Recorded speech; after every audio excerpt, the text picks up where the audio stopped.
Good afternoon, good evening, everyone, wherever you happen to be in the world today. Thank you so much for taking time out of your day to attend this latest bootcamp session, Mastering Sales Success, Overcoming Objections to Win the Sale.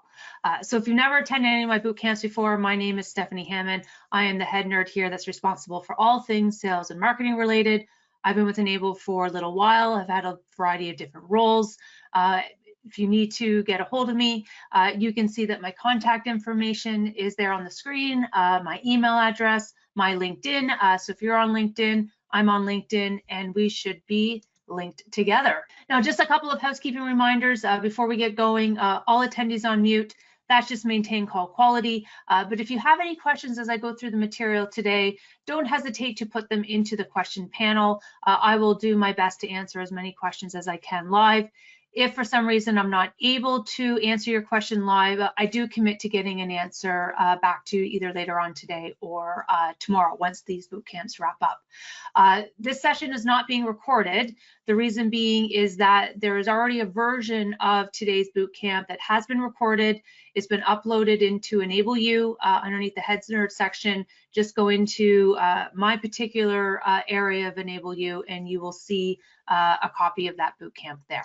So looking at what we're going to be covering off in today's boot camp. So what this is part 3 of a 3-part boot camp series that started a few weeks ago.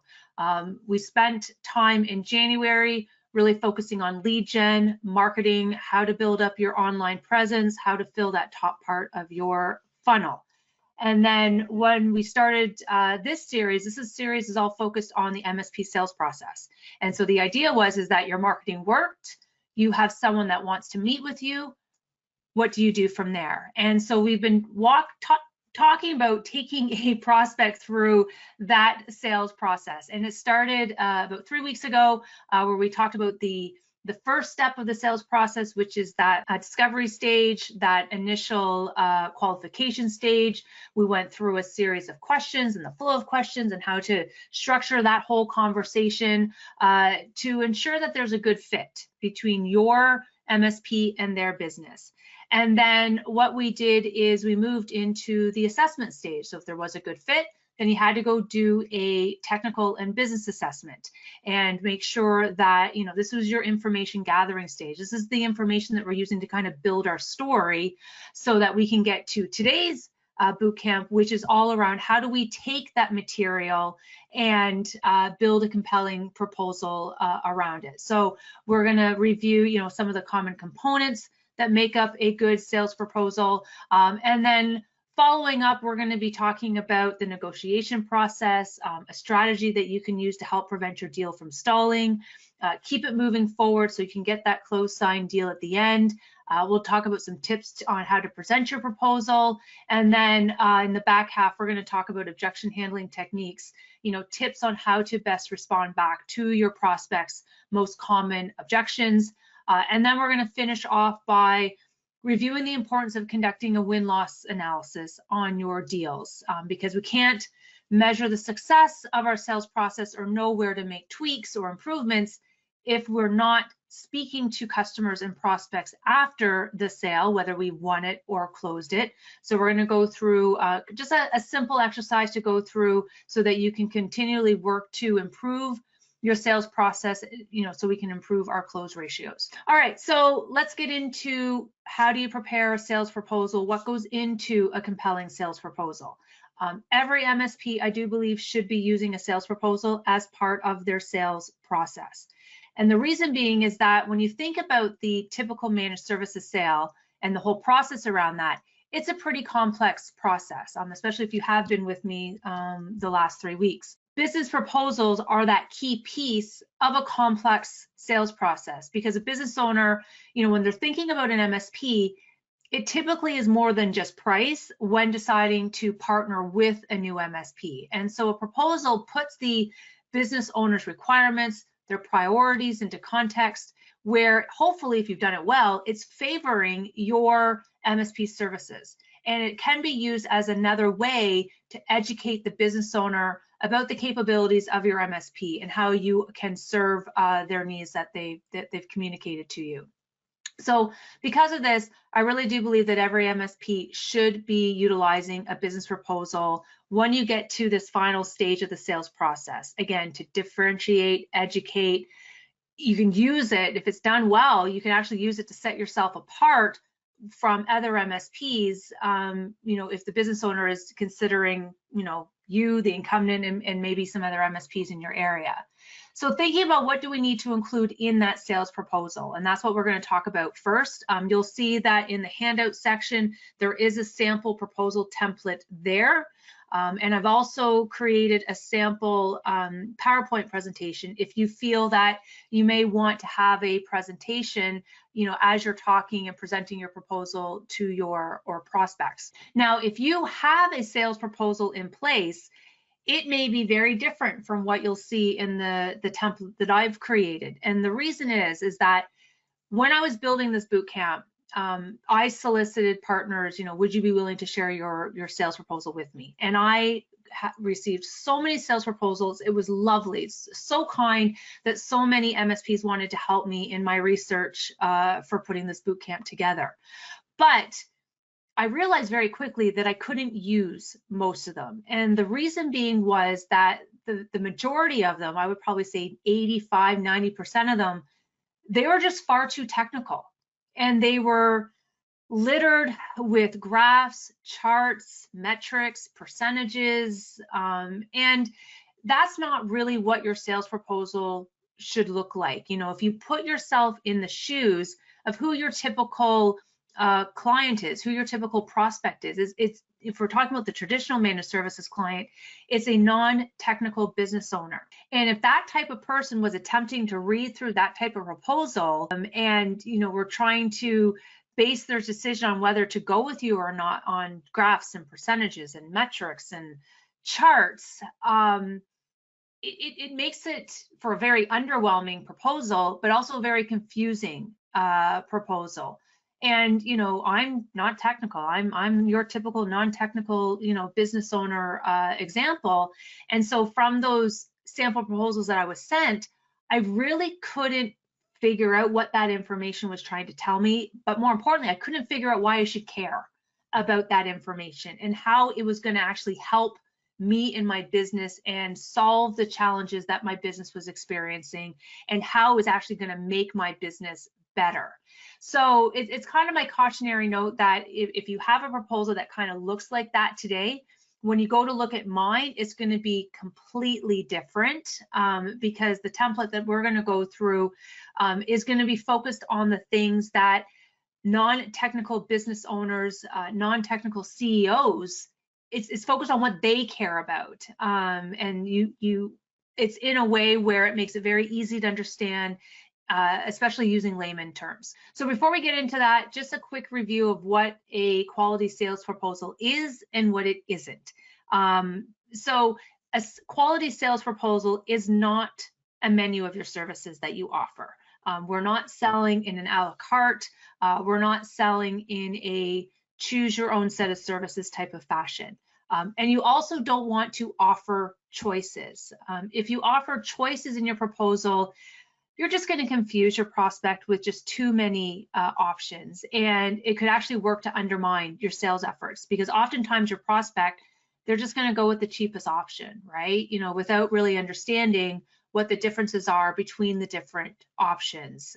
They're going to allow their wallets to dictate what level they go with, and not what is actually needed to properly protect and secure their employees in their network. So you want to make sure that you're just proposing the best solution, even if you have good, better, best as part of your program offerings. And if anyone has attended any of my building cybersecurity program boot camps, you know how I feel about the good, better, best. But if you have that kind of structure, then you just want to, in your proposal, talk about the one that you feel is going to be the best to deal with the issues, the challenges, the priorities, the goals, the outcomes that the business owner has communicated to you in parts 1 and part 2 of the MSP sales process. So the sample proposal that we're going to go through, there's 8 components. We'll go through each of the components. One thing that I've been kind of talking about in all of my boot camps as part of this series is, as you are putting your proposal together, or as you were, going through the sales process, making sure that you were writing down, capturing all of those great comments, quotes, emotions, sentiments that your prospect has been telling you, because that's when you're going to be able to take their very own words and now incorporate them into your proposal process. So not only are you making it more relevant and more personal, but you're also, in effect, going to use their words against them. So as you're doing your discovery, as you're going through your cyber security assessment, anytime your prospect or anyone that's within that buying team that you've identified for that client, anytime anybody says anything useful about how they feel or where their problem is or where their issues are, we want to capture it down, because we want to go back and refer to that information when we start to create our proposal. So looking at part one, this is the executive summary. This is just a short summary of what's contained within the sales proposal document. Basically, this is just where we want to be clear about our intentions, show our potential customer that really our goal is to partner with them and we are in it for the long haul. Part two, this is where we're talking about business goals, objectives, priorities, and the desired outcomes. In this section, this is where we are going to recap and review any of the business goals, the objectives, the priorities, the desired outcomes that were discussed in the qualification stage, step 1, and the assessment stage, step 2. And again, this is one of those really good sections in the proposal where you will be able to insert any of those relevant quotes or sentiments that the prospect has expressed to you in those conversations, just to remind them of what they've already communicated to you, because you were listening. And again, when decision makers see their own direct quotes in their proposal, when they see their own words being used, you're making the proposal personal to them, and you've captured that you have listened and that you are understanding what the requirements are and what their needs are. Part 3, this is where we want to kind of do a review of what the present day situation is and the current issues that have been communicated or maybe identified from your assessment process. And so in this section, this is where we're going to review the challenges, the struggles that the prospect has communicated to you that they're currently facing. So really thinking about, what problems does the prospect want to solve? And if they're talking to you and they have an existing MSP, there's something that triggered that.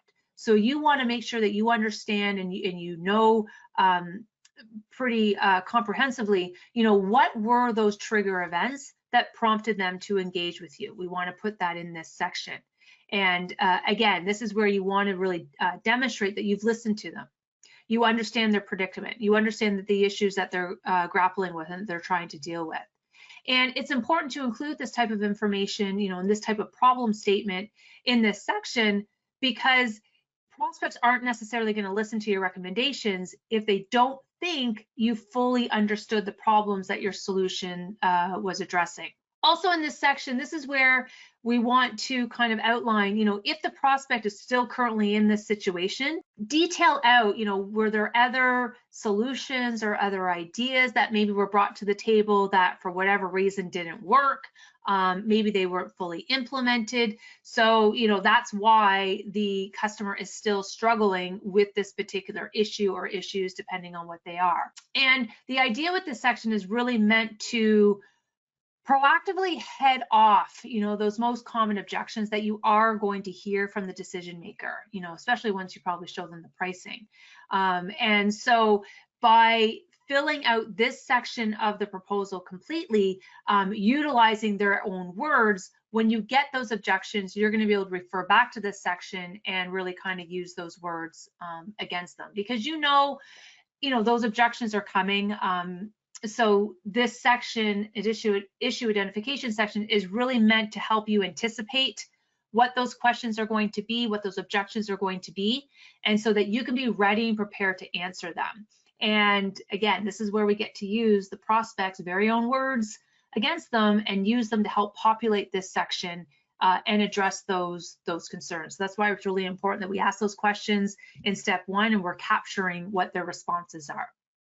Because if you do recall from part 1 and part 2 of this bootcamp series, in the discovery conversation and as you were conducting your business workflow analysis, we reviewed during those boot camps, one particular questioning framework, which is the BANT framework. And I actually had a modified framework because I added a bunch of additional letters into it beyond the BANT, but basically it was on the BANT framework. And it's the answers to those questions that you asked back in those earlier meetings that you can use to help, address a lot of these objections head on. Like, we wanted to find out early on, what are the biggest challenges that are being faced by the team? What's preventing them from achieving their goals and objectives? How urgent are these issues for you? How urgent are these challenges? Why are you considering switching MSPs? Again, what were those trigger events that they're not happy about and it's now causing them to part ways with their existing MSP and look for an alternative? And then why is this important now? What has changed? Like, did they just get breached?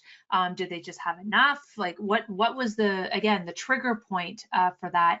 And then trying to figure out the impact if there's a status quo and nothing changes. What would be the impact on the business if they decided not to switch MSP providers? And so because you already asked these questions, you already know the answers. And so all we have to do with this part of the proposal document is just get the prospects' answers, use them to populate this section. Part 4, this is where we want to present our solution. Again, this is where we present our best solution and our best recommendation and how it aligns again to the business objectives as quoted to you from the business owner or the buying team. Because again, we don't want to insert a bunch of different options and say, hey, which one do you want to choose from? Just include the one that's going to work to solve the problems that you've identified so far. And we also want to make sure that when we're talking about our best solution, again, we're not using graphs or charts or metrics or percentages, but we want to really talk about how working with you in your, in implementing your services, you're going to make them more productive. How are you going to make them more efficient? How are you going to make them safer and more secure? Because the goal as their MSP is to strengthen their organization and make them more competitive and profitable in the end. So it's basically kind of painting the picture for them and giving them the vision of what their business is going to look like after you've deployed your recommended solution. Now, I do get the question, well, do I put my full technical specifications or my service descriptions here? Like, can I insert them here? I don't know if there's a right or wrong answer. Personally, I don't think you need to, because again, keeping in mind who you're speaking with, who your audience is, we're dealing with a non-technical business buyer, and they're just more concerned about the outcomes that you're going to commit to deliver for them versus what is it that you're actually going to do, or tools, or the different, what that tech stack is going to look like to actually get everything fixed for them. So if you have all that material, an option is you can kind of stick it at the back. You could have an appendix section and stick it at the back there. I think if you put in the full technical specifications or the service descriptions here, I think you're just kind of cluttering up the proposal, because again, it's more important to communicate, how you're going to help them and not necessarily, what's behind the curtain to actually do it for them. Part 5 is all around scope, schedule, and pricing. This is where you are going to outline, what the prospect is going to get. When are they going to get it, and what this is all going to cost them.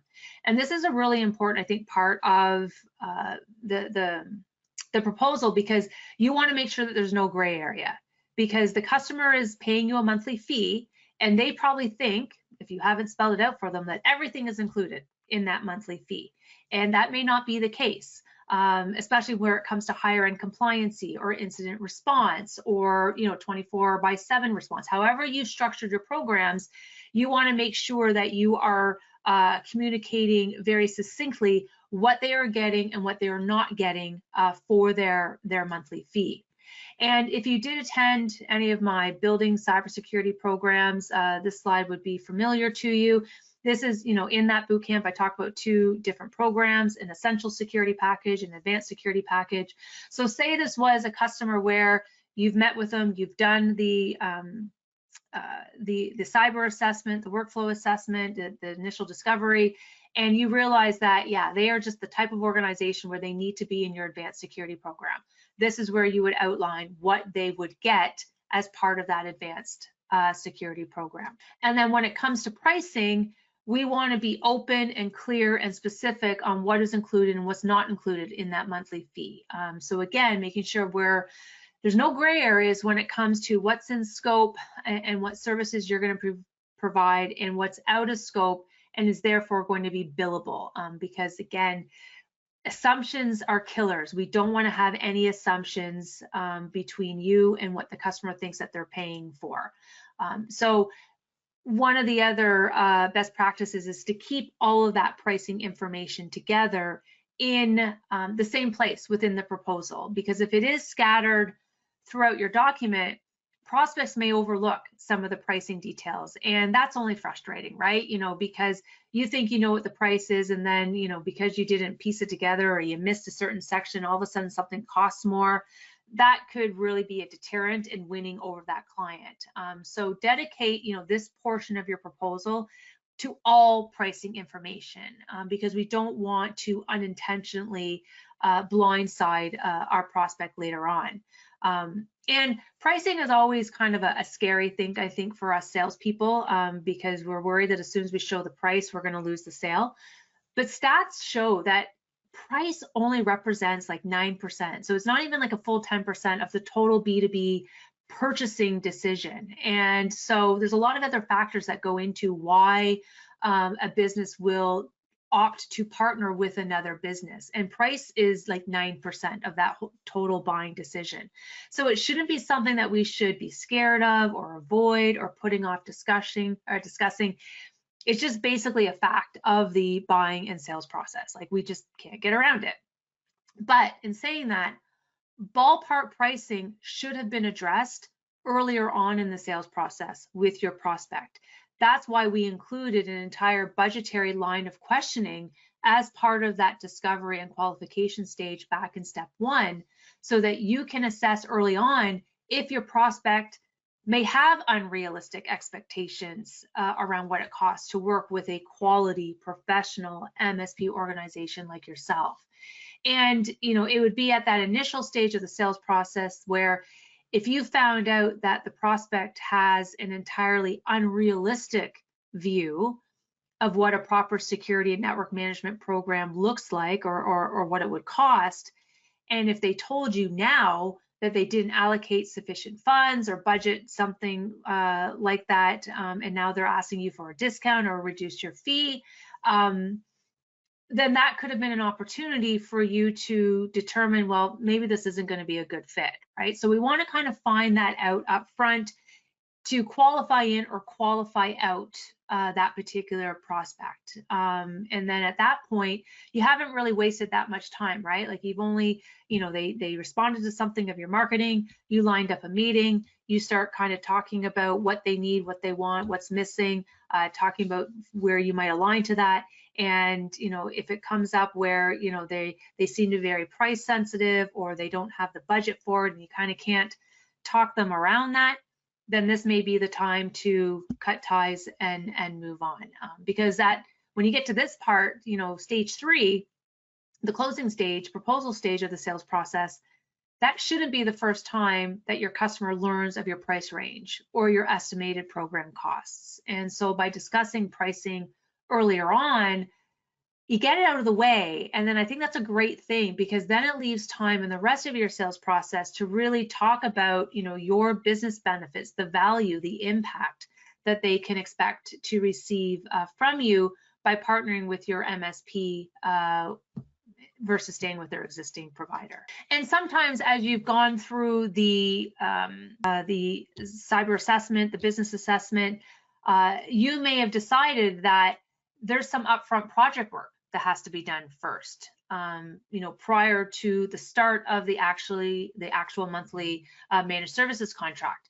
Because maybe you need to bring the network up to a certain set of network standards or a certain set of cybersecurity standards, or maybe you uncovered there was a critical issue and we have to get that fixed. So if an upfront project needs to be done, then we would include that in this section as well. Outline the costs, outline the time frame, but also making sure that you're including start dates, end dates, so we can create that sense of urgency, with the prospect and just show that we are ready to move forward. And that's another benefit by having a proposal and kind of structuring it in the way that I'm talking about here, because we want to create urgency in that sales process. We don't want it to the process to stall. We don't want the prospect to ghost us, right? So the way I've designed this proposal is to really highlight there's a sense of urgency there. So hopefully as we're going through this, you're capturing that. Part 6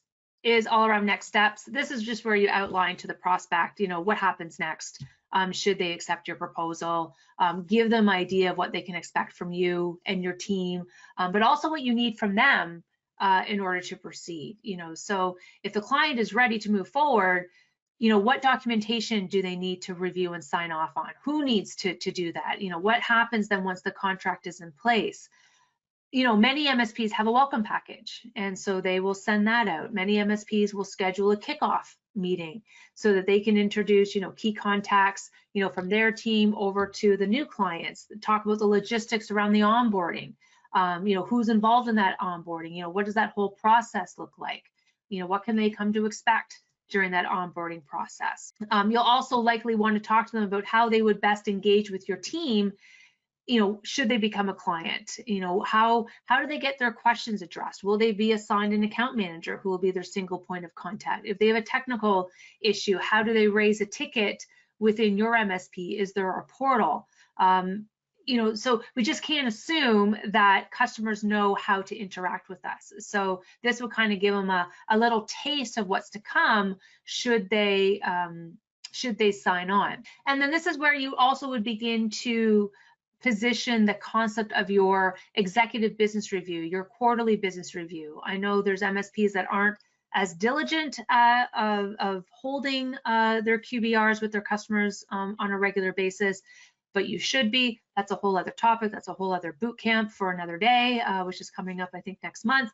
But this is where, with your, in the sales process, you start socializing the idea with your prospects that this is how you work with your customers, that once you become a client, once we get through the onboarding process and everything is ready to go, every 3 months, every 6 months, whatever that cadence is, we're going to sit down and we're going to talk about your business, Mr. Prospect. We're going to do these reviews and make sure that, where you want to take your business in the next, 12, 24, 36, 60 months, you have the right technology in place and you have the right secure technology in place to help you get there. And so we want to be part of those strategy conversations with you. And that starts in month 3, month 6, whatever that timeline is. But this is where we start to just let them know that this is what it's like to work with you. This is the type of MSP that you run. Part 7, this is finally when we get a chance to talk about ourselves. This is where I feel we insert that MSP corporate overview. A lot of the proposals that I have seen, they start their proposal with their corporate overview section. They start off just talking about themselves.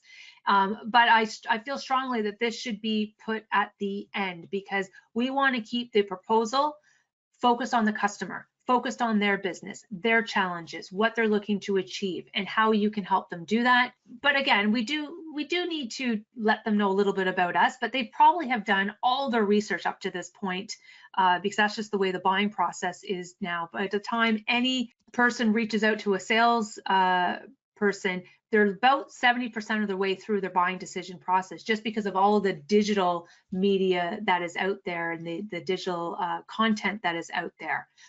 So you don't need to put your corporate overview at the very beginning, because they probably already know all this stuff, but it is still good to include in the proposal. So you want to include some stuff about your history, your background, if you have special skill sets, any sort of expertise, making sure that you are connecting it back to solving the prospect's challenges that have been communicated to you. If there's any special accomplishments, any awards, any other points of recognition. Again, it is good to highlight that here, but we always want to connect it back to how you help your customers, again, be more competitive, be more productive, be more efficient, whatever there. This is also the part of the proposal where we want to add in that social proof. So if there's any testimonials, if there's any quotes from highly satisfied customers, any case studies, we want to include those in this section here. Extremely powerful if there are quotes, testimonials, case studies from other organizations that are in the same industry that you are talking to today. If you are a niche MSP, that's probably going to be fairly easy for you. But I really encourage, if you are more of a horizontal MSP, customize this part of your proposal so that if you are talking to someone in the legal industry, your social proof is from other firms in the legal industry as well. That's, again, just going to really help, build up that trust, build up that credibility with your prospect, because you're saying, hey, we're great, but don't take our word for it. Here are, 4 or 5 other legal firms in the city that we also support and utilize our services. And here's a case study about how we specifically helped one, that type of thing. All right. So again, fairly simple, maybe very different from what you're using today from a sales proposal template, but hopefully that is helpful. Download my sample template. Incorporate some of the pieces into your own to really make it your own look and feel. But the idea is that when you present your proposal, keep in mind who you're talking to. And, even though you needed those graphs, those charts, those metrics, from a assessment standpoint, it's not necessarily information that your business owner prospect needs to see. What they care about is, what does that mean for them? Where is it putting their business at risk? And what are you going to do to remove that risk? That's what they care about. All right, so on to the negotiation process. So, now that you have, the proposal, you want to, start presenting the proposal and, get ready to deal with the journey from that. A lot of the tips I'm going to be talking about are kind of tips that I've used in my sales career here at Enable, from other consultants, other books that I read. There's just so much information out there. But some of the tips I am going to be talking about is from a sales consultant that I follow on LinkedIn. His name is Chris Orlob. He's a CEO of this online sales training company. So obviously he's providing content so that people will sign up for his sales consulting, but just following him, he does provide a wealth of information. And I've really resonated with what he talks about from a sales standpoint, because I never realized it's what I was doing myself when I was in sales that helped make me a successful salesperson. So it's one of those things where it was interesting when you actually start reading about it, you're like, oh, I do that, okay, but I didn't know I did that. So there's a lot of different tips from a lot of different resources. But one of Chris's top tips that I think is so worthwhile is, he says, don't start negotiating until, in his words, you've been crowned the prospect's MSP of choice. And I think this is really critical when you are up against an incumbent MSP or other MSPs that the prospect might be considering, as a replacement for whoever they're using today. So if the prospect is really starting to haggle with you on your monthly price, like right out of the gate, and you haven't even been told that, yes, we choose you, you're our MSP of choice, then, this is a really non-fruitful use of your time. So you really want the prospect to first admit that you win. You've been selected as their MSP of choice, from everyone else that is in the running, before you even get dragged into that pricing discussion. And so it's really about kind of taking that pricing concern or question or comment and parking it, really until the prospect has said yes and they want to move forward with you. And so to try and, what's the word I'm trying to think of, to try and move on from that, because you don't want to get hung up on the pricing yet, responding back with something like, you know what, we would be happy to work towards an exceptional agreement that's beneficial for both of us. But it just doesn't make sense for us to really start negotiating on price until you have selected which MSP you ultimately want to partner with. So if you don't mind, can we just kind of take the price out of the equation at the moment? And so if price wasn't an issue, would you choose us as your organization's next MSP?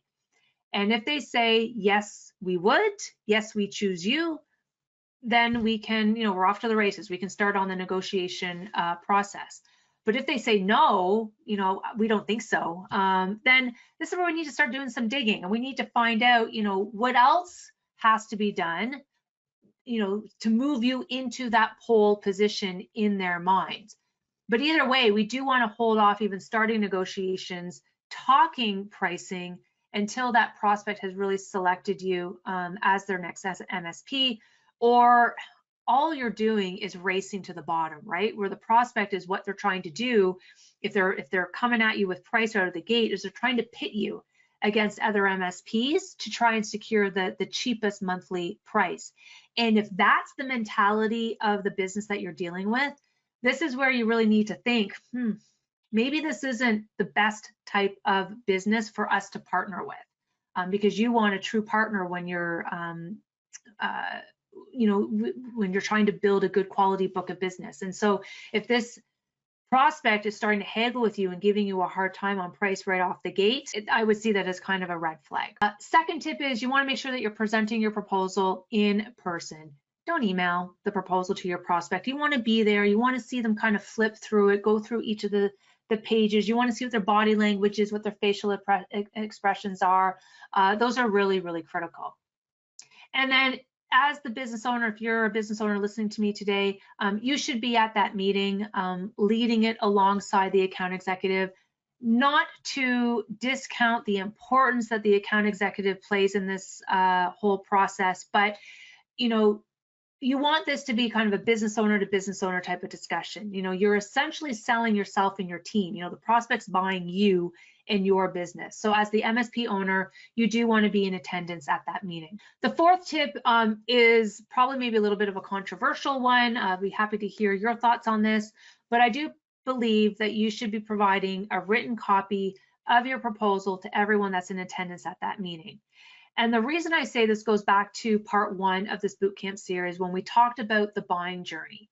And in the buying journey, Gartner mentioned that these days there can be anywhere from 6 to 10 different key stakeholders involved in a complex purchasing decision, that make up that buying group. And so you want to make sure that every key decision maker in that buying group does have their own copy to refer to, when they're contemplating maybe switching MSPs or not. So I can probably imagine some of you are thinking, that sounds like crazy stuff. If I'm going to give them a copy of the proposal, they're just going to turn around and give it to another MSP and try and leverage it to get better pricing or better services out of them. Yes, that absolutely could be an outcome of that action. It's a real possibility. But I encourage you to think about this from another perspective, because you ideally charged the prospect for your assessment. If you listen to part 2, we talked about that. So you have already been properly compensated for the work that you've completed so far. The proposal is really what they've paid for. So if they went and gave the proposal to another MSP or to their existing MSP and asked them to implement that, sure, they probably have a right. But we want to think about playing the long game here. They wouldn't have gone through this whole exercise with you if they didn't have doubts around the abilities and the skill sets of their existing MSP. So yes, they could give a copy of the proposal over to their existing MSP and just say, hey, can you implement this for us? Can you do this stuff? But if that MSP runs into issues, run into problems, or maybe they don't have the skill sets, they don't have the people to actually implement the right program that you are recommending, then they're probably going to come back to you in the end. Like it's just going to highlight and serve as a reminder that their existing MSP, there's reasons they're looking at other MSPs, and by looking at and reviewing your proposal, you're telling them, you're showcasing that there is a viable, competent alternative that they could switch to. And it could really demonstrate how truly ineffective their existing MSP really is. Tip number 5, you do want to make sure that you're going into the meeting with a strategy, an agenda for what you want to cover off and accomplish during that meeting. The way the proposal is outlined, you basically could go in and just start on page 1 and keep presenting it, because I think it is laid out in a good presentation format. But you know, some MSPs may want to up the level of professionalism in that meeting, so that's why I provided a sample template as well for you to use, so that you can use the slide deck to kind of highlight some of those critical elements. Also, you want to make sure that you're anticipating the questions that might be asked or the objections that might be raised. You want to always put yourself in the buyer's shoes, think of issues, think of concerns that they may have, so that you can be fully prepared in how you're going to address them. So this is where role playing really helps. So you can build up the confidence and the authority in your responses. And we're going to be reviewing objection handling, how to respond in after the break. And then make sure that once you've addressed all of their questions and their concerns, that you go in and ask for the business. And now this might seem common sense, but that is one of the key failures of salespeople, is they just, deals go on and deals get stalled, and because the salesperson just never asked for the business. And you know, if you've done a good job developing the business case, you know, you've done a good job in your proposal presentation, you've really demonstrated your value and how you can help, you know, align your services to what their priorities and what their issues are, you've earned the right to ask for their business and close the sale. But it is a little, it's simple, but you just have to make sure that you ask for it. And then, as we talked about in the last slide, making sure that you're outlining what the next steps are, so that they know what to expect, because we can't assume that they know how it is to work with you. And then my last couple of tips, make sure you stay within the allotted time. If the prospect has given you 60 minutes, then make sure that we respect that, right? We don't want to exceed it. So we really want to make sure that we're planning the use of our time wisely. And that means we have to practice. We have to practice, we have to role play, so that we are comfortable, confident, and so we can appear credible when we're speaking to our prospect. And so then getting to the close, you know, once you have been crowned their MSP of choice, they have chosen you. So that's where we now start working towards getting towards the close. And again, this is the part of the sales process where we're putting the prospect in the position of making some sort of commitment to our MSP and to our offering. And I think for many salespeople, this is probably the most stressful part of the entire sales process. And I get it, right? Like it's uncomfortable asking someone to make such a large financial commitment to your MSP, because there's a very big chance that we're going to get rejected, right? Like if we have close rates of 30%, 35%, it means that 65 to 75, you know, 70% of the time, we're going to get told no. And no one likes being rejected. No one likes having that sense of failure. But your ability to develop a strong negotiation strategy, you know, where you're asking for their business, we need to get comfortable with that in order to improve our success. And so if you are able to implement a good discovery process, you know, right at the beginning of our sales process, it's going to make our negotiations, when we get to this stage, it's going to go much more smoothly. So if you did happen to miss part 1, it's in Enable You underneath the head nerds, underneath my section. I really encourage you to go listen to it. But looking at what does a good negotiation strategy look like?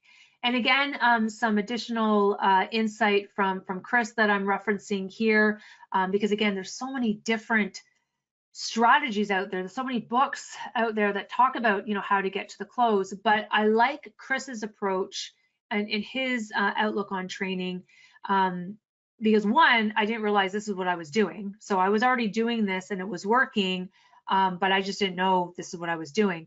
But what I also liked is the way Chris presents it. It's not just a bunch of tactics that you kind of throw at the wall to see what sticks, but Chris focuses on developing that repeatable, systematic strategy, you know, really that process around your negotiation sessions. And I just think it just makes a lot of sense. And so it first starts off with summarizing to get everyone in the buying group on the same page. We want to summarize the process so far, level set, so we can start the negotiation process, with something along the lines like, I just want to spend the first few minutes kind of summarizing some of the key elements of our partnership, just to make sure that we're all on the same page and we all know, what's at stake. Would that be okay? And then we would spend about the next 5 minutes really summarizing, what you have seen as the prospect's problems. You've uncovered this during your discovery phase, during your assessment stages, talking about how your solution aligns to what they've told you about, and kind of going back to, that issues identification, parts 3 of the proposal and parts 4 and 5. This is where we can lean on those parts of the proposal to kind of do that level set and set that stage. Because you do want to spend that time up front, reminding them of the business value, reminding them of the partnership benefits that they could achieve by signing with you. And so you want to spend some time up front, really speaking about how working with you is going to help solve those business challenges, much more effectively than whoever they might be using today. And that's just going to make their business better. And so review the problems, review the pain points that they've communicated to you, back in the discovery stage, remind them what's at stake if they choose to maybe do nothing, or if they go with someone else or stay with their existing MSP. But by framing what you've heard at the outset of the meeting and reminding them of the business value that you offer, the idea here, and that's the whole reason why we did the assessment process and why we have such a thorough sales process, is we want to do what we can to deflate the pricing objection that they're going to throw at you, you're going to hear it. So this is everything that we're talking about, is what we can do to deflate, offset, and address the pricing objections that we know that are coming. And so then once you provide that overview of the business value that you offer, this is when you want to put the ball back into their court and you want to ask them, all right, so in your opinion, what do you feel needs to happen next so that we can move forward? What do you feel needs to happen so that you can switch your monthly managed services contract over to us? What's outstanding? And Chris says that when you ask a question like this puts you in control of the negotiation process, not your prospect. And that's really what you want, right? You always want to be taking that leadership position and doing what you can to maintain control of the negotiation process. And asking questions like that is what gets you there. This is where we need to start getting all of those asks out on the table. And we don't want to deal with each ask as it comes on an individual basis, as they're presented to you. What you want is ideally to get every one of their asks, every one of their requirements, every one of their business blockers, every one of their, this is what we need, our requirements, our needs, our priorities. Get those articulated so that you can see the whole negotiation picture that's going to be in front of you. And then, because one of those asks is always going to be on price. They're going to say, hey, what can you do on the price? Can you make the cheaper price? Can you give me a discount, right? Is this the best price you can do? Make that one of the last things that you negotiate on, kind of like what we said before. Park it for now. Don't get drawn into the premature negotiations, because price is that very easy objection and that very easy ask. Who doesn't want a cheaper deal, right? So as soon as that price request presents itself in the conversation, you really want to be disciplined and not get sidetracked. You really kind of want to, again, park it. We talked about that all the time when I was in the banking industry, and people wanted a cheaper interest rate or a cheaper mortgage rate. We were always taught, just park that conversation and saying something like, all right, so assuming we can come to an agreement on price, what else do you need from us before you can sign? What other steps have to happen before you can feel comfortable making that decision to move forward with us?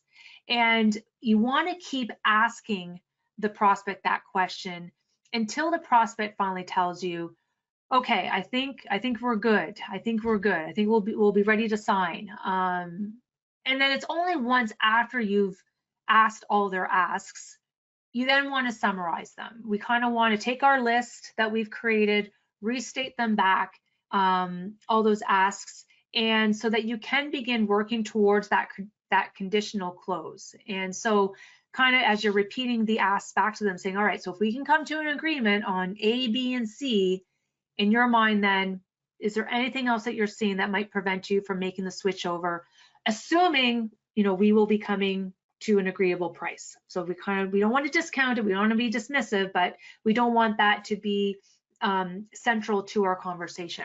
And then hopefully the prospect will answer back with, correct, yeah, satisfy these requirements and we have a deal. Then what we want to do, once we have kind of our lists of asks, we want them to prioritize those asks for us, see if they can rank those asks from, their most important requests to the least important, so that you can see what the potential deal stoppers are, maybe for you, that you may have to try and negotiate around. But again, we're always leaving the price, that pricing ask, to the very end. We want to address the other ones first.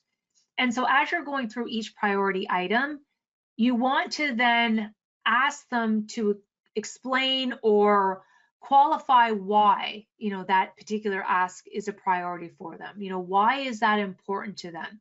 What's driving that that requirement? Because what we want to do is do what we can to kind of peel back the onion to really see what we can do to uncover any other underlying needs, right? Because we don't want to be blindsided ourselves during this process. And so by getting them to kind of talk about why that's a priority for them, we want to make sure that we are addressing that within our solution.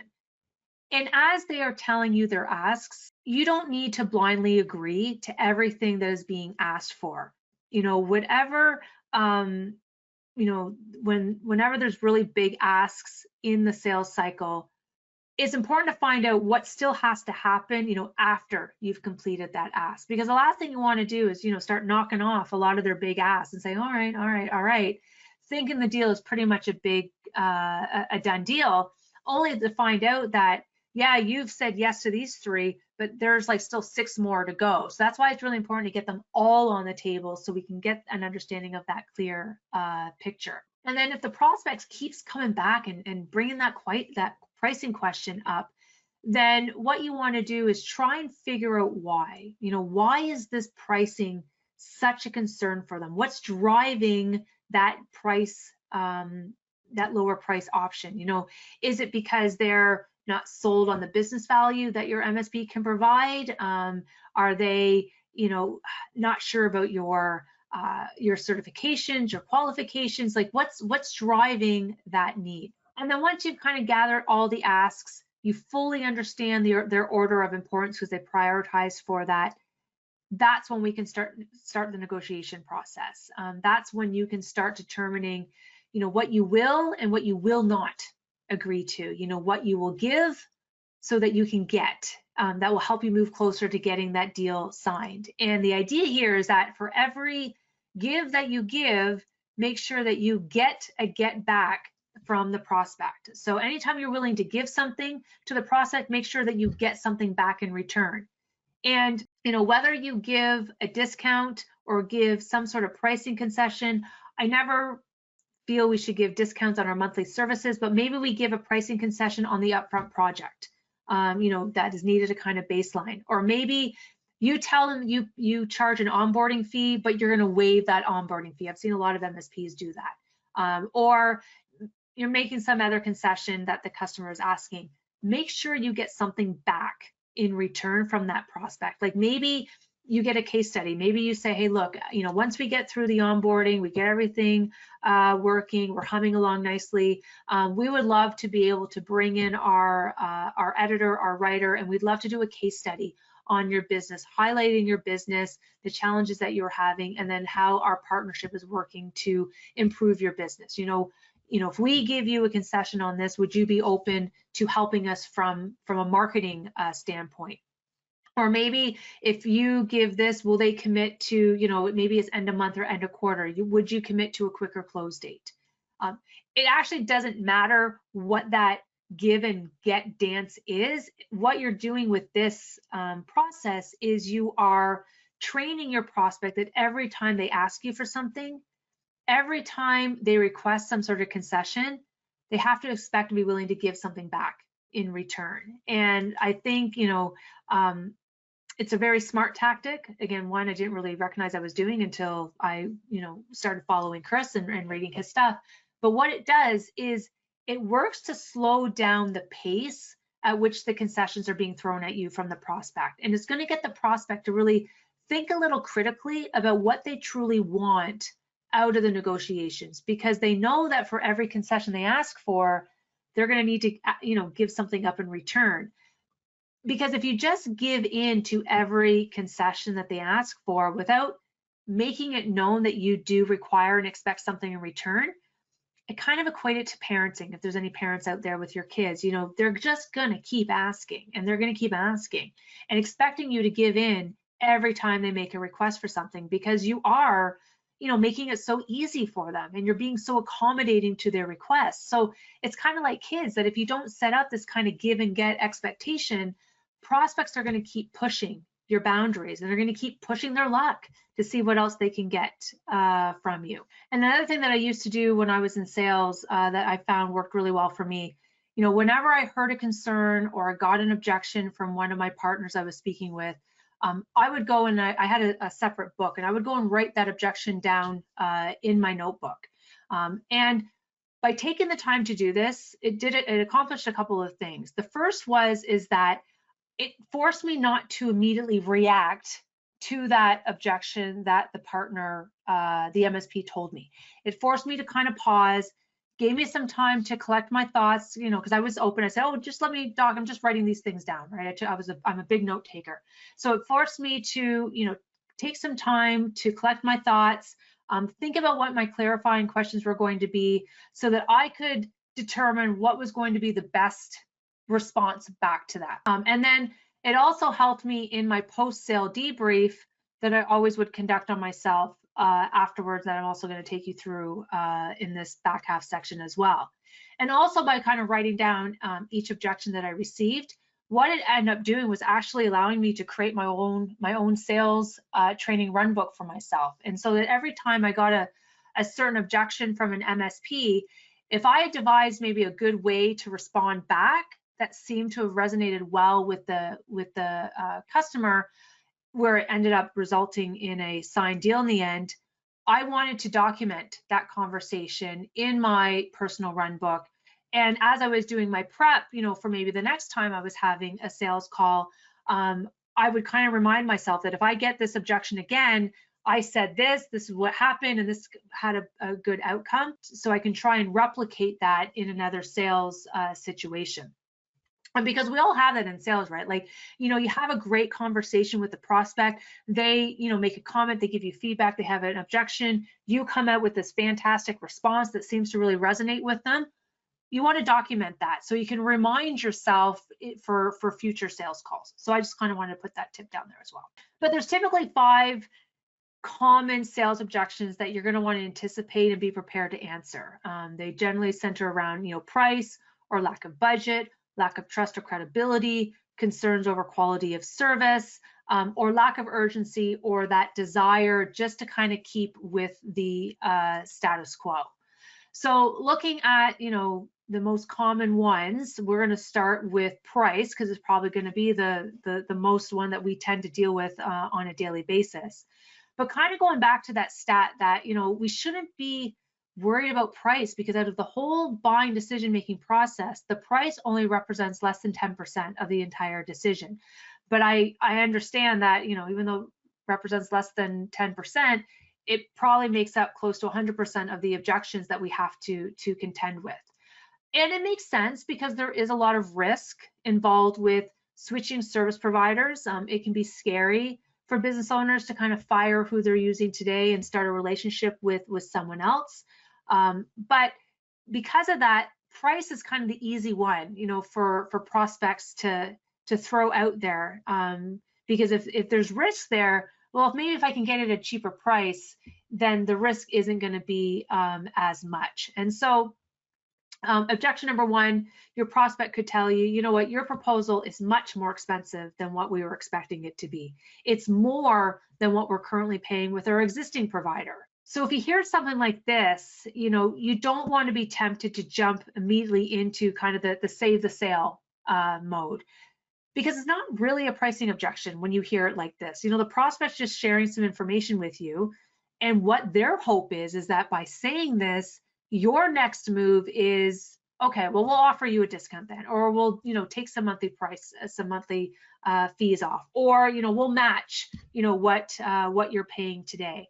That's what they want you to say, but don't fall for it. You know, if you've followed the steps, you know, you've asked the right set of questions that we talked about in parts 1 and part 2, then really the only question that you have to ask if they say something like this to you is, what did we miss? You know, did you feel that we missed some sort of unexpected budgetary constraint? You know, when we spoke about our technology, your budget, our program costs, and how we support and provide services to our customers. You know, so just saying, okay, we talked about this up front. What did we miss then? I'm sorry, you know, fill me in. Or, you know, I kind of talked about this a little bit earlier, like, what aspects are you not sold about in terms of the value that we can provide you? You know, is it something that you're still not convinced, you know, or is it something else? And so, because we're not necessarily getting drawn into a conversation around, you know, highest price or lowest quality, it's really kind of talking about what's a fair price, you know, for your services. Or another way that we can handle the price objection, you know, especially if your price is being compared to what they're currently paying today with their existing MSP. And part of that is just to remind them that there was a reason why they agreed to meet with you. There was a reason, there was some sort of purchasing trigger that prompted them to start this whole process with you in the first place. And so this is really more about you having the confidence in what you're selling, the value that you provide to your customers, and believing that cybersecurity is a real threat, you know, to your prospect's business. And so when it comes to successfully closing sales, you know, especially if you're more of the technical business owner, so you run the MSP, you own the MSP, but you're coming from the technical perspective, what we need to do is we kind of need to take that tech hat off for a second, and we need to put our CEO hat on and acknowledge that we're not a tech in this instance. You know, you are running a business that is full of risk mitigators, and you run a cybersecurity organization. And it's this understanding that cybersecurity, it's not a technical issue any longer that has to be dealt with. It's a critical business issue that needs to be addressed, and starting right up the top.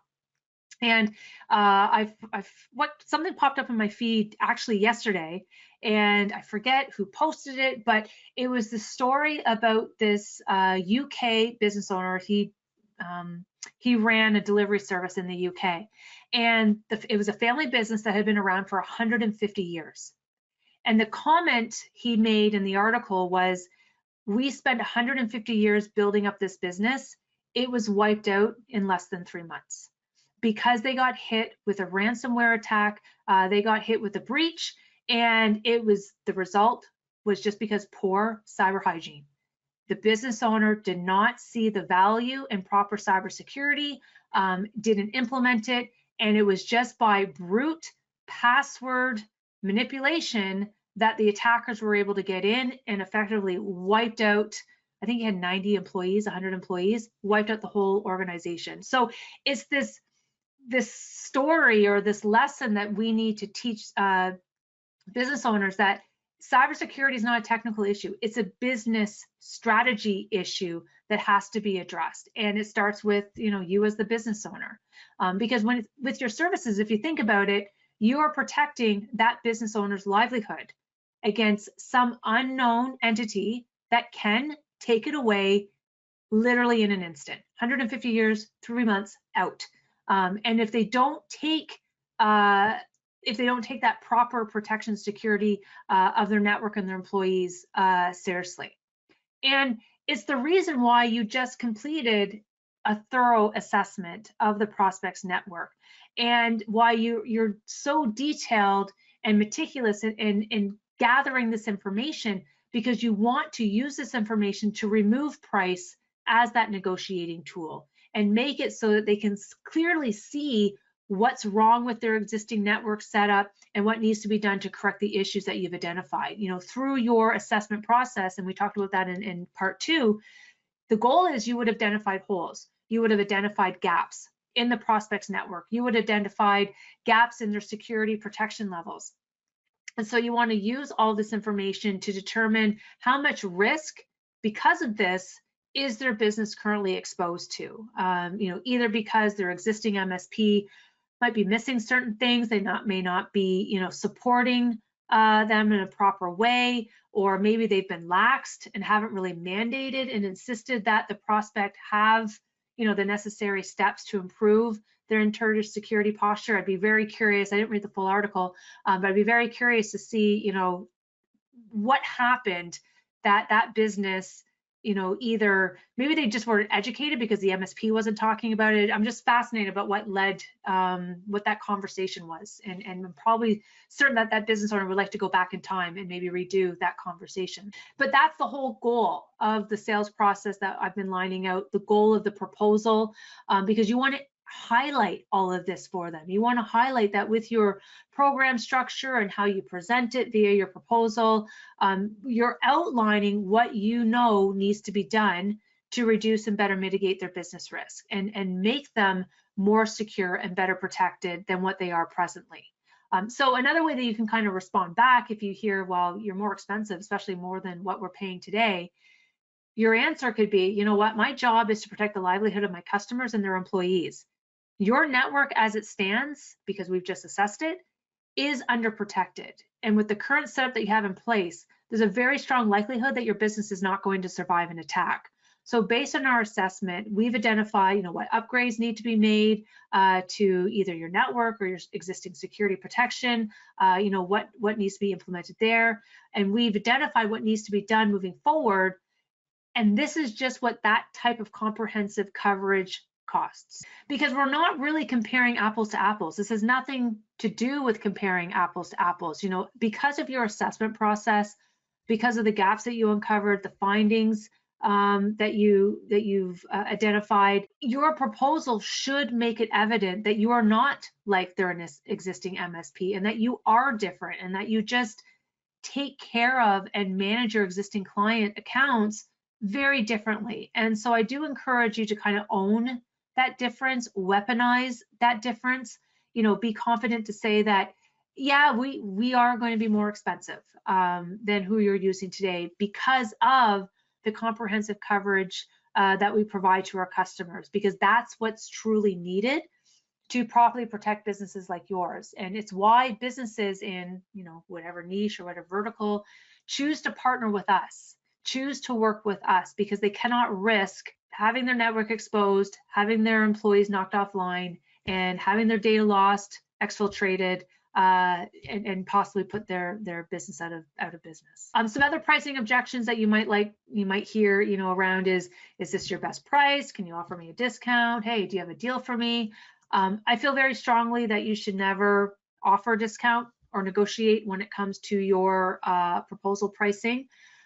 And I say this because if you start your relationship with a prospect and it starts by you giving them a discount, I feel you are setting a dangerous precedence with them moving forward. They're just going to come to expect that for any other sales opportunities that you're going to have with them in the future, they're going to expect and want a discount. And so you basically are losing all credibility in the eyes of the customer, because they know your price isn't your real price. They'll know that with a little bit of back and forth, they're going to be able to get a better price out of you. And I just don't think that's a very good way to start a relationship with a new client. Again, if you're a parent, you can probably recognize that, as a parent, you just never allow your child to haggle with you, where you're then giving into their demands, because once you do, then they don't take you seriously. They know that your no doesn't really mean no, and they're great at it. They're just going to grind you down because they know eventually they are going to get what they want. And so when you hear any type of objection like that, as it relates to your price, the message here is just, stand firm, convey that your price, it is your price, and that you are positioning your best price to them, and because you've already gone and priced this appropriately to account for the quality of the monthly services and the support that you can expect to receive from my team. And if you have targeted and if you're working with the right type of prospect who understands that security is a business issue and not just a technical problem that has to be solved, hopefully the prospect will understand this and they'll be willing to pay that appropriate and fair price, for your services. But if they continue to press and they continue saying, well, we only have a certain amount of budget and that's all we can afford and we have to save money on IT, then your MSP may not be the best fit for them, because they're still looking at technology as an expense as opposed to it being kind of an integral part of their overall competitiveness and growth. So this may be the time where you have to think that maybe this isn't going to work after all. Or if your prospect is concerned about your credibility as an MSP, the quality of service that you provide, or whether you're going to be able to truly support them better than the MSP that they are working with today, this is where your social proof is going to be very, very helpful. And so again, going back to making sure that you have case studies, testimonials, quotes, references that you can have your prospects review, especially again, if it is quotes, testimonials, references from other organizations that are in the same vertical. That's going to be, very, very powerful. Because, when we're talking about switching providers, it's a very, very big move. And it's one that, no business actually takes lightly. And so we want to also, address the lack of urgency that we may get as another type of objection. You can probably come to expect that there might be some hesitation from your prospect, especially as you're going through the proposal with them, and you may hear comments from them like, well, maybe we really don't need to do this now, or maybe we can just wait. And so this is really where hopefully you've done a good job capturing sentiments, because this is where you can go back to your initial discovery conversation with the prospect and go back to that part of the proposal and just remind them of the challenges and the priorities that they've outlined to you that kind of triggered this whole process in the first place. And so, if you're kind of getting the, well, maybe we really don't need to do this now, or maybe we can just wait, you can easily respond back with, well, you told us that the biggest challenge facing your team was X. So just to understand and to clarify for myself, are you saying that you're no longer interested in trying to fix X? Or something like, you told us that X was an urgent issue and that it had to get resolved quickly because you've been struggling with this issue for so long. Are you saying that this is no longer an urgent item for you? Do you mind just letting me know maybe what's changed your perspective on that? Or they may just come back to you and say, you know what, I think maybe our existing MSP can do all of this for us. So again, we kind of want to explore what's changed in the last couple of weeks to now make them feel this way, because from your initial discovery meeting a few weeks back, they would have likely have told you something completely different. So, we don't want to be afraid to kind of remind them of those previous apprehensions that maybe they've communicated to you. So you could say something like, you wanted to meet with us because you had concerns that your existing MSP might be missing some things, when it came to managing your account. Just to clarify, are you saying that you no longer have those concerns? Or, you told us that you were worried that your existing MSP, that they weren't doing enough from a cybersecurity perspective. You never heard from them and you were worried about getting breached. Has something changed there?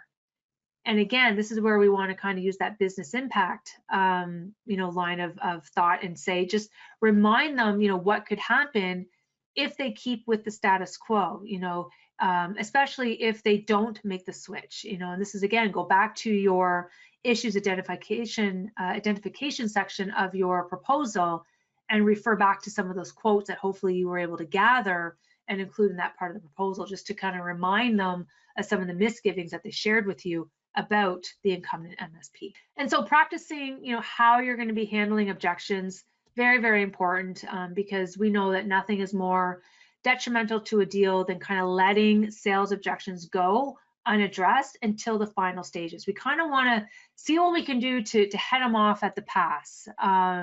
So we want to not only welcome objections and kind of deal with them head on, But throughout the sales process, we also want to make sure that we're proactively soliciting them. And so we want to make sure that in stage 1 and stage 2, in between our meetings, checking in and saying, is there any other concerns that you have that, you would like us to address or that we should know about?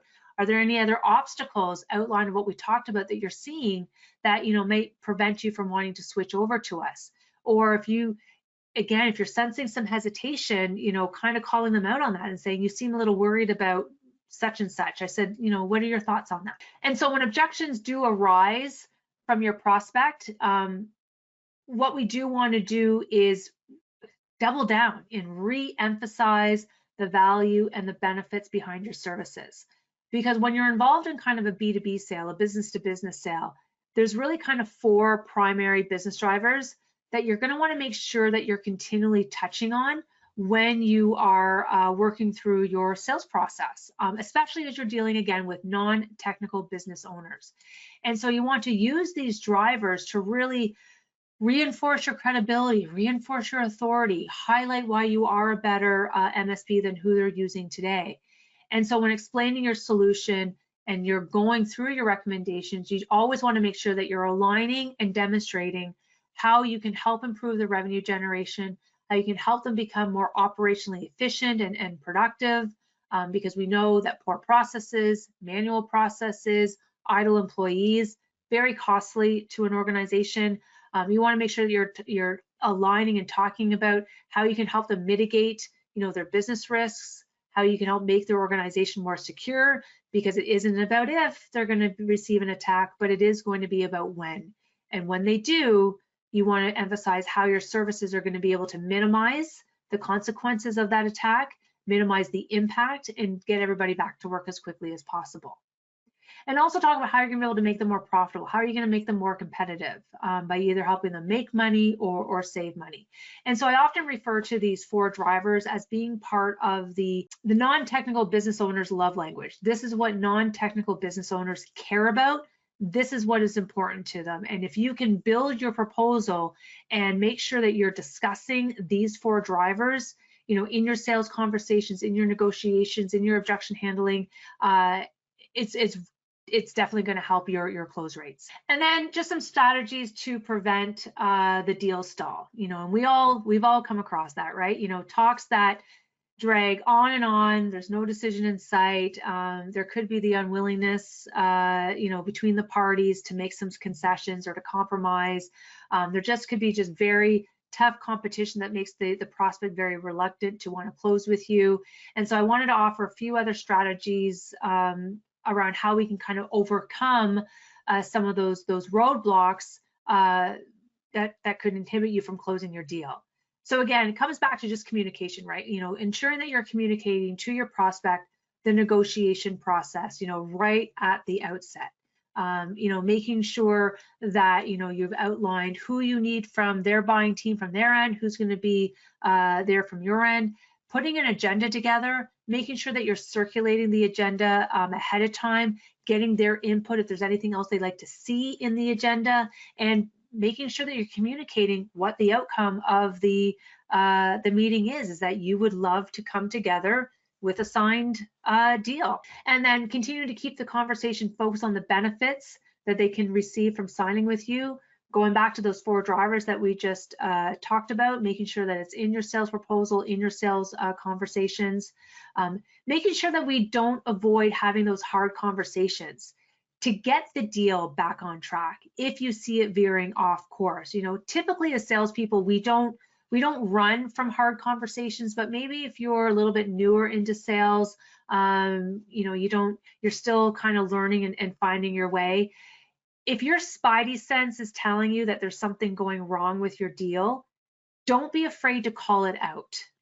Because if you don't call it out, that's when you could find your deal is at risk. And so it's very important as salespeople that if we're just getting that gut feeling that things just don't seem to be going in the right direction, get comfortable with calling out that exact thing that you hope won't happen. And I used to do this all the time, and I would say, look, I'm getting a reading where I'm feeling that we're getting off course here. Like, am I missing the mark in our conversations. And you just want to, it's a difficult conversation, it's a difficult question to ask, but you want to really find out what's going on in your prospect's mind, because that's the quickest way to get the deal back on track. Call them out, say things are a little weird, what's in their mind, let me know, because I want to help. And if you don't know what you need to do next, because I'm not going to lie, it happened to me sometimes, I would blank. If I didn't know where I wanted to take the conversation next, ask a question, ask the prospect, all right, so what do you see as the next steps from here? Or what do you feel that we need to do next? Because by asking the question, it accomplishes a couple of things. It keeps you in control of the negotiations, even though in my mind, I'm a little lost at the moment, but keeps you in control of the negotiations, because he who asks the questions is who maintains control. But it also keeps the prospect talking.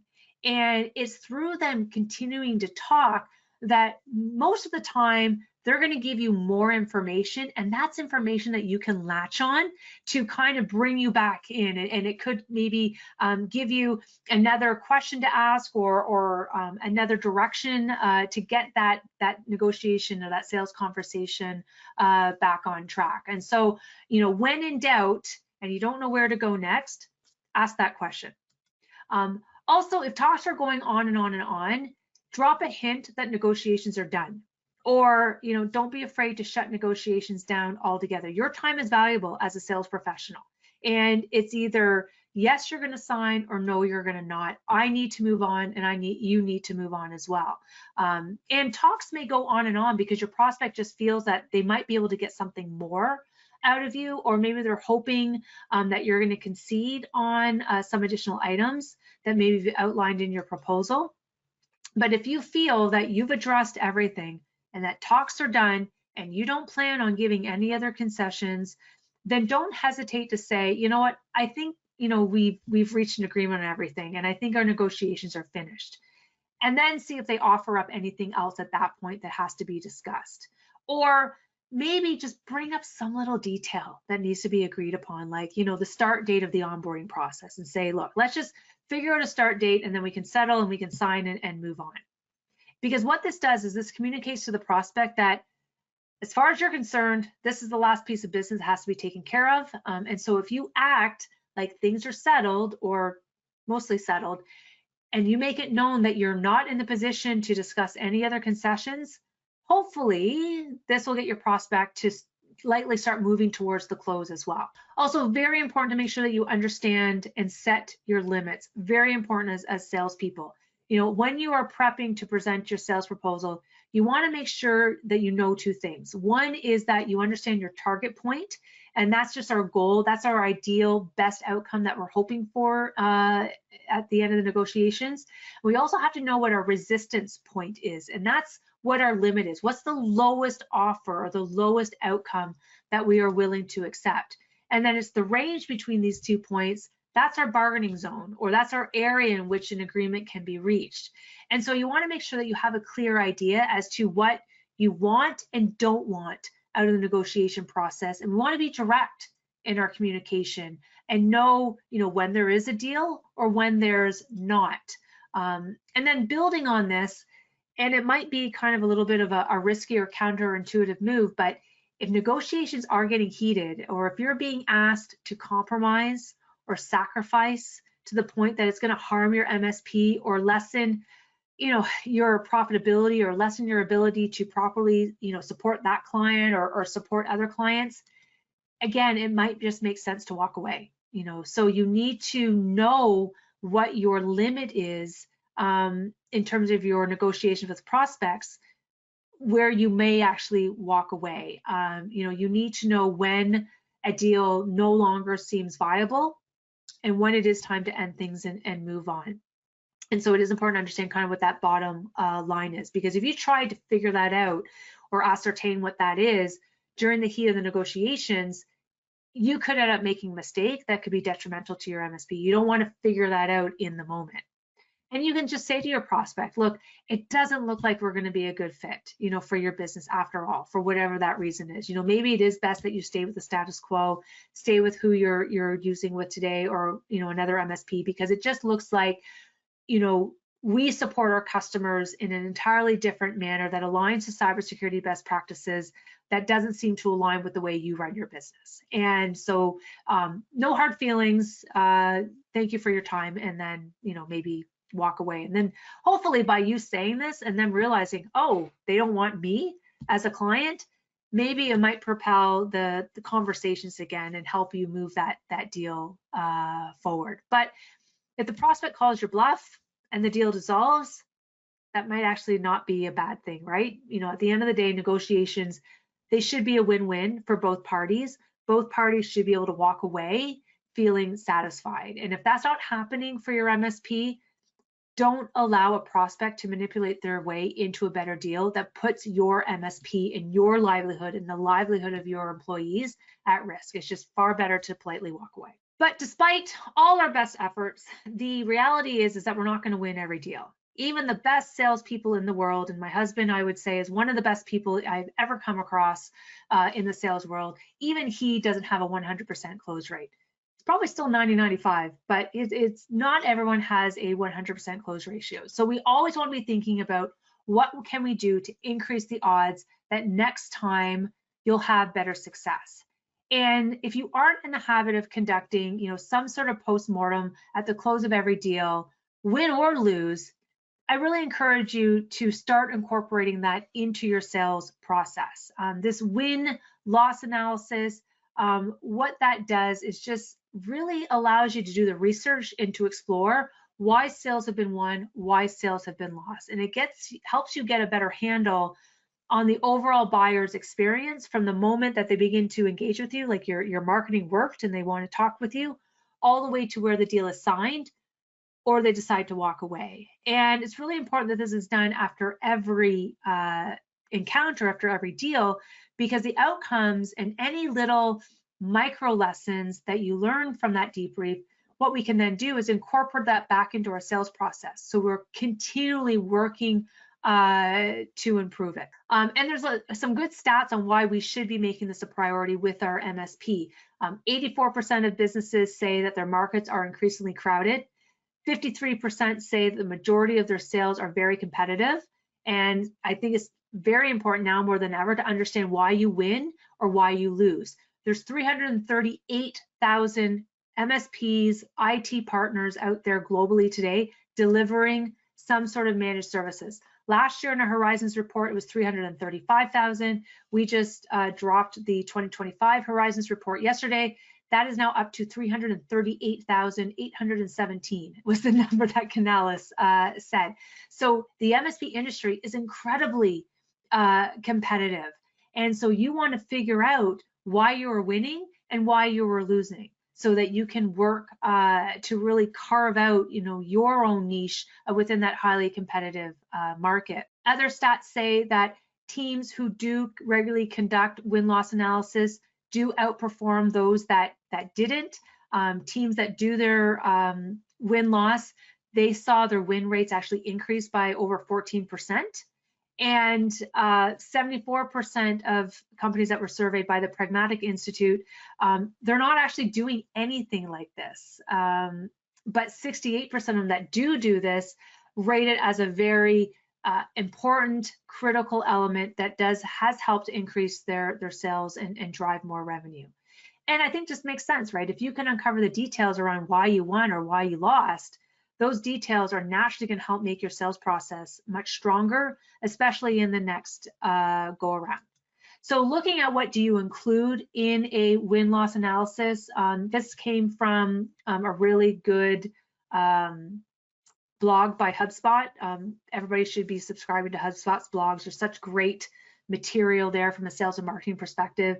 But basically, we don't want to make this a lengthy process. It could be just a quick 15-20 minute phone call. But basically, figuring out, what's the biggest reason, if you won the deal, why did you win the deal? Why did they choose your MSP? Or if you didn't win the deal, they moved and went to somebody else, why didn't they stay with you? Or why did they go to a competitor? Or why didn't they choose you?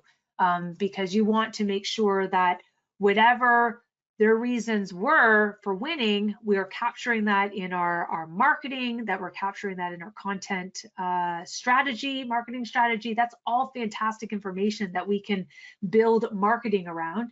But if we lost, then we need to figure out what part of our sales process fell down where we lost that potential prospect. And we want to find out what went into their decision-making criteria. When they decided they wanted to look for a new MSP, what part, what were they looking for? What were the most important pieces? Because we do want to have an understanding of what they're basing their decision criteria on. Because if we happen to lose the deal because maybe they were looking for a certain set of services, but they realize that, you don't offer it, so that's why you lost the deal. Or there could be some deficiencies in your marketing message because maybe they needed something and their perception was that you didn't offer it. But maybe in fact you do offer it, it's just that it's not on your website, or it's not communicated properly, you don't promote it on LinkedIn, whatever. It could be some sort of communication issue. So we want to get an understanding around that. And then finding out, did you ever happen to read any of our reviews or case studies or customer testimonials? Finding out if that was helpful in their decision-making process, because you want to find out the value and the extent of the value that your social proof plays in a prospect's buying decision-making process. We also want to find out what the experience was like working with the team, because they're not just working with you, but they're working with other members of your team on the sales engineering side. Maybe they're dealing with your office manager, maybe they're dealing with the salesperson. So we kind of want to feel what that whole experience was like, and to help, seeing if they can give you a rating out of 10. 1 being that they're extremely dissatisfied with working with your team, 10 being they're extremely satisfied, and then making sure that we're digging as deep as we can to figure out why they gave the ratings that they did there. How easy do we make the decision for you? And then, is there one recommendation where you feel we could improve? Any feedback around that? Because win or lose, we should always be soliciting feedback from customers or lost prospects that we can incorporate back into our sales process. And so really kind of my goal with this 3-part sales series was to help MSPs improve their overall sales process in the event that you're struggling with that today. It starts with lead gen. It starts with having, building up that awareness, creating that interest with people that don't know you from anybody. Again, that's what we spoke about in marketing in January. And then when we got to the sales process, because our marketing worked and they wanted to talk with us, what does that process look like moving forward, so that we can take them from that very interesting lead, that hot lead, and how do we move them through the process to a signed, closed deal in the end. And when we talk about lead gen, the best customers that we're going to close start right at the beginning by defining what our ideal prospect would be for our MSP. And so that was really why marketing plays such a big role, and why we talked about it so much in January, and why I actually have a whole new book club focused on that, because we want to make sure that we are engaging with the right type of prospect to make sure that there is alignment between what they need and what we can deliver. And so if your targeting is off, if you're selling to the wrong buyer, then we're going to have a more troublesome sales process, because we're engaging with people that are never going to buy with us anyways, and they're going to force us into the position of having to, make concessions or expose our MSP to risk if we decide to take them on. Point number 2 is we want to make sure that we are doing what we can to improve our discovery and prospect qualification process. And that was really, again, what bootcamp number 1 was all around, that if we're not asking the right set of questions, it's going to be a little difficult making sure to make that connection with the prospect, and so that we can understand what their real challenges and what their struggles are that they're experiencing. And so if you missed part 1 of this series, again, really encourage you to go listen to it. Point 3, making sure that we're adding stories to our sales conversations so that we can create buy-in from prospects. Not just explaining how our solutions could help, but this is where, if we have fantastic clients that we're working with, maybe we've solved some big problem, getting those success stories, getting those case studies written, getting those testimonials so that we can incorporate them into our sales process. Because obviously sales stories, case studies, it's going to help liven up the sales conversation, help set us apart from competition because we remember stories. But it's also going to hopefully help the prospect relate and maybe put themselves into that same position. So kind of going back to that UK business that went out of business, you know, because of a stupid password. Someone got in with a password. And then the last point, and that's really what this boot camp was all about, was taking charge of your sales process. And we call it a sales process for a reason. It's a series of steps to get you from point A to point B. You know, in this case, is to get you from a marketing lead to a signed close deal in the end. So we want to make sure that, you know, as we're working with that lead, that we have built a very comprehensive, cohesive approach to get from point A to point B. We don't want to create any sort of haphazardness, confusion with our prospect, you know, for the salesperson, for your MSP. And that's why having a sales process is so important, because it makes getting from point A to point B the same every time. All right. Thank you so much to everyone for taking time out of your afternoon, out of your week for listening. Absolutely appreciate it. Any comments, feedback, questions, my email address is on the screen. I'm on LinkedIn. Never hesitate to reach out. All right. Thank you, everyone. Have a good day. Have a good rest of the week. Talk to you soon.